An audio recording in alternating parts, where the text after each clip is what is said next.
Today I'm going to be reviewing WARRKY's 4K DisplayPort to HDMI cable. I'd like to thank WARRKY for sending this to me to review. So just so you know, this is going to go DisplayPort to HDMI. So it's a one-way conversion. So it'll take your DPI and then convert it to HDMI. This cord is 6 foot. It does come with like a cord organizer with it, and you do get little caps to preserve the ends on this. These are also backward compatible. You're not gonna have to worry about any issues with that. What's nice is you can see the way the cord is here.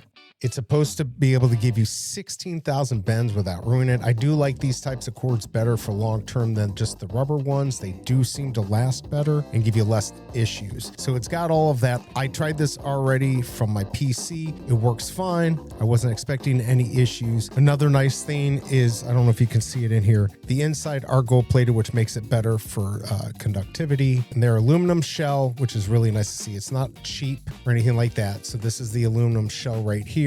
This does really well on Amazon. 4.6 stars with over 26,000 reviews. And last month, 5,000 plus of these were sold. So people like them. People are keeping them. If you're looking for just a good deal on a 6 foot cord, this is probably the way to go. I hope this review helps, and I'll see you next time.